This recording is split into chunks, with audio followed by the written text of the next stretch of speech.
Recently, back in the fall of the year, this past year, we done a bus trip to Lobby there in Washington.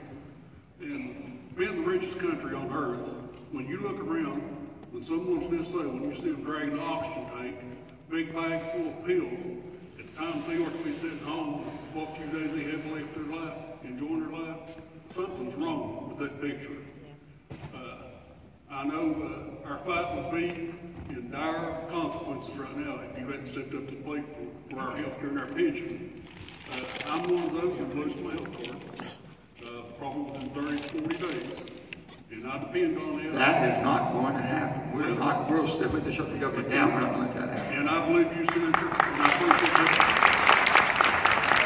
One thing, if we can't, I mean, they talk about shutting the government, this and how. It's a horrible thing.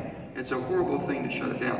And costly. We can't shut it down for the commitment promise made for the people that give us the country we have. If it wasn't for the coal miner, I get beat on all the time saying, "Oh, you're just from West Virginia. You don't care about the environment. You don't care about that." I said, "No, I care about everything." But I want to tell you one thing. I wouldn't be standing here, and you better say a prayer every night. Coal miner that gave you the life you have, gave us the energy, that defended the country, won 2 world wars, built the industrial might, the middle class, did it all. Now, with that being, things are transitioning. We'll transition too. Just don't leave us behind. That's all they're saying. Amen. Also, Senator, I know our West Virginia delegation is with you on that because I have talked to some of them also. Senator Sherrod Brown from Ohio, he's been a champion for us. I've seen you guys stand up in the cold weather, shoulder to shoulder fighting for us. But long story short, our line from Maplewood in Mingo County, we have about 800-some members. And every day, there's not a day goes by that 2 or 3 of those people talk to me. I'm actually a local representative there. And they tell me I keep sleep at night. I'm here. You know, this has been going on since back before Christmas. Can you imagine? Here we are sitting around at the time. Before that, too. Yeah, and before it's the 3rd time. We're not asking for a handout. And as you said about the abandoned mine land fund, that was paid into us, by us.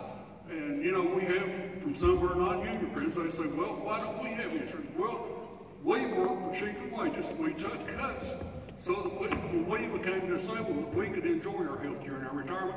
These guys, most of them were non-union, they were worried about the money. This deal was made in 1946, and everybody mined coal in 1946 from 1900 was all UMWA. Yes, and that's what was made. It was a deal with the United States government. The president signed it. Harry Truman signed it. And we fulfilled that up until now. Now they're trying to walk away from it. That's it in a nutshell. And I believe everyone in our country, as a rich country we are, should have health care. Long story short, I appreciate what you're doing, and you come to Maplewood in Mingo County, we'll give you all the time you need. Well, we're going to, I want to get everybody working. Yes, sir, right here. Yeah, we have 2 last, right? Okay. Thank you for coming out today. Absolutely. Appreciate it, Senator Mish. I'm like a Timex watch. I take a lick and they keep on ticking. It's good. It's impressive. Healthcare is a human right, not a privilege. It's my sign today. So just wanted to let that out first. I have a question for you. I actually have 2 questions. Sure. So give me a second. You said the Republican plan that you had some issues with takes it all to market. Do you think that there are issues within the healthcare market that prevent it from providing full coverage to all Americans? And do you think that a capitalist approach to healthcare, by way of the insurance industry, is more efficient and provides better coverage than a single-payer system? Well, the bottom line, I know, and I understand exactly, we're looking at that, but we have a capitalist society. So you're saying you want to socialize some of the capitalist society. That's what we have to work through. Is that a policy change? Is there enough support to socialize part of our economy and capitalize the other part? That's really when you start talking to people and getting to the crux of it. But you're saying healthcare. If you look at healthcare, let me tell you what happens. Right now, before we have anything, forget about if you don't like the Affordable Care Act, if you think, go ahead and repeal, we'll go back to what we had. Let me tell you what happened to me when I was governor. I had all they call it disproportionate share. People went to the emergency room. Highest cost. They come to me, and basically your tax dollars had to reimburse the hospitals to keep the doors open. You know what happened to a person that worked at a company that didn't have insurance? They claimed workers' comp. They had to have workers' comp. So they claimed workers' comp. We had a $4 billion debt in workers' comp. This all had to be cured. It was horrible. And no one did anything about preventive care. If health care is done and done right, you can live a healthier, more productive, longer life, and a cheaper life for all of us. I know that.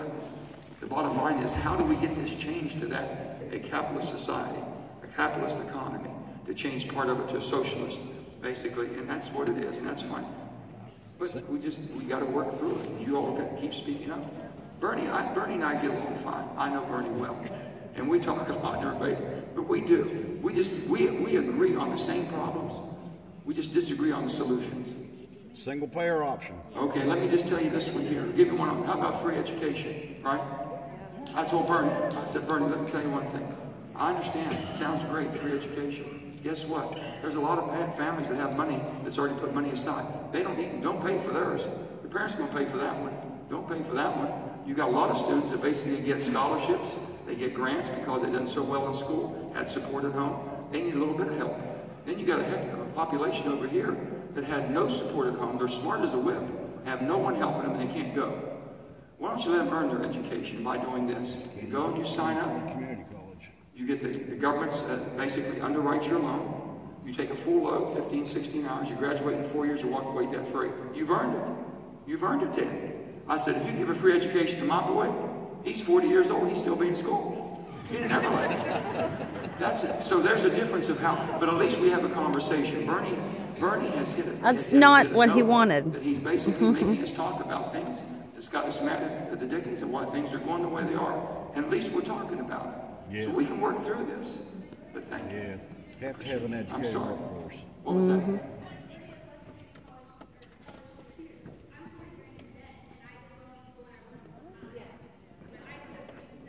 You sure could have. And you'd have made it because you probably graduated on time, kept a full load, you'd have been perfect. We can do that in our technical schools. Community and Technical College should be free. That's skill sets. Yes. You can get an associate degree in a year or 2 years. And state college. You've waited too. I wanted to wait because my question has everything to do with healthcare, and I wanted to thank you for being here, and I hope you've listened very carefully to each and every one of these people because they've been very good. You know, I came here about 2.5 years ago, and I've been really touched by the people of West Virginia's kindness. Their where was your home originally? Well, I came from California. I lived there for about 15 years. Ooh, boy, tell me. That's a different. That's a culture shock. Not as much as you think. You know? Yeah. A prick's a prick wherever you are.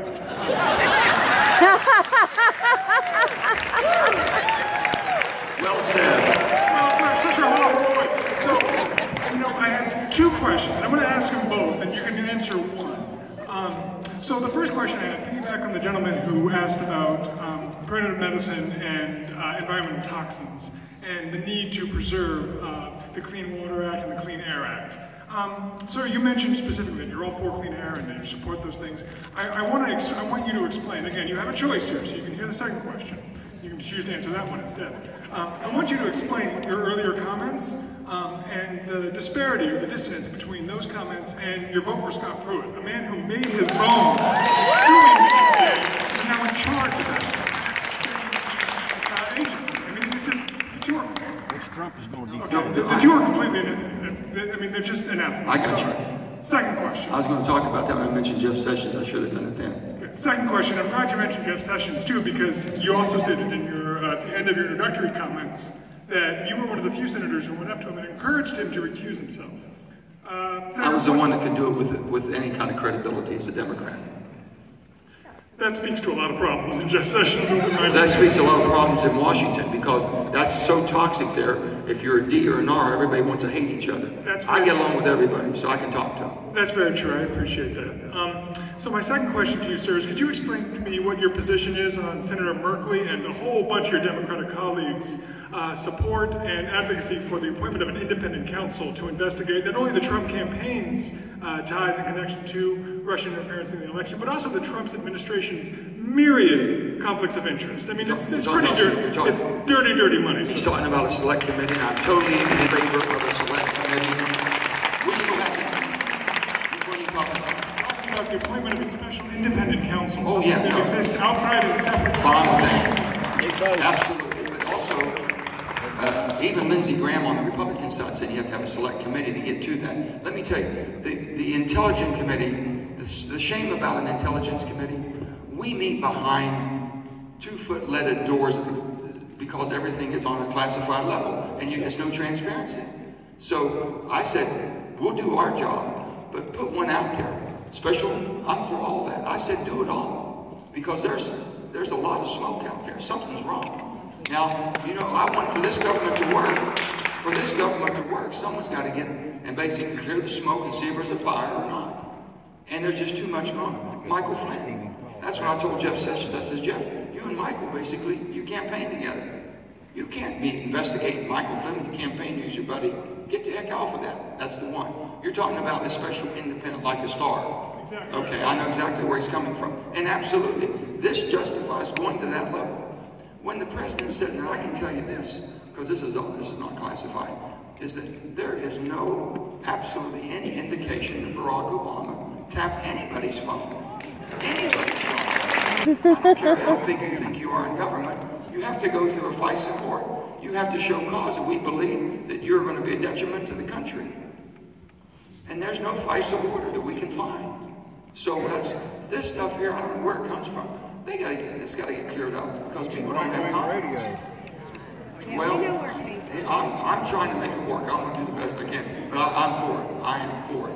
You can count me down. I will vote for it in a heartbeat. Okay. Say, I could use this defense. Oh, they had 51 Republicans. It's indefensible. Stop talking. You're going to look good if you stop talking right now.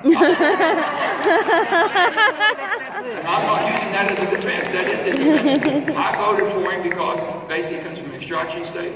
He passed the 3 criteria of getting through there, and I said, give the president his person. Right, wrong, or different. I know I'm wrong in your eyes, and I'm sorry, but that's how I did it. Okay.